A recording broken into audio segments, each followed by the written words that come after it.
I've always done creative things, a lot of craft things, crochet and things like that. But then 3 or 4 years before I retired, I started getting interested in drawing. I never really thought I could do that.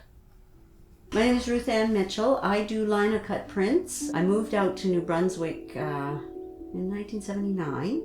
Hillsborough is a lovely village, and the whole area kind of reminds me of where I grew up because there's a lot of farming country around, and it's a small town. The whole of Albert County actually is my place, really. It's so beautiful here, a unique scenery in so many places. It's the natural world around me that's my inspiration, and there's certainly lots of natural beauties in this area.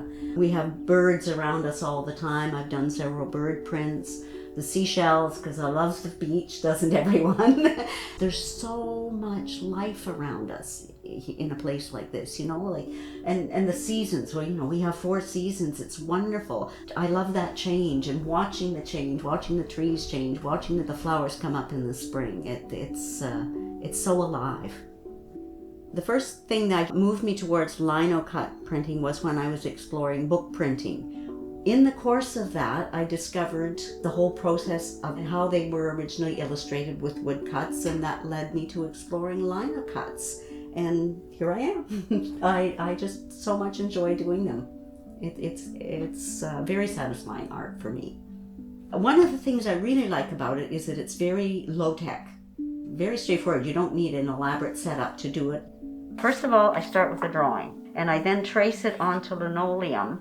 I take my various tools and I carve away all the parts that I don't want to print. So when I'm ready to print, I'll squeeze a bit of ink out onto this piece of glass, and then I'll take my roller and work the ink until it kind of has a sticky sound when it's ready to use. I place the carving, roll the ink on, then I'll put my piece of paper down on it, cardboard, and then it's ready to go into the book press to be printed. I slide it in there right on the tray that it's sitting on, and I crank it pretty tight. And it prints. Leave it in there a second or two, take it all out again, and there'll be a print on your paper. Art has done a lot for me. I think it's really good for my mental health to be able to create something. The idea of creating art is partly for yourself, but it's also wonderful when somebody looks at it and relates to it, and you've made them smile. Living where I do here, out here with the view of the marsh and the river, it's just a lovely place to be. And it's inspiring from an artistic point of view.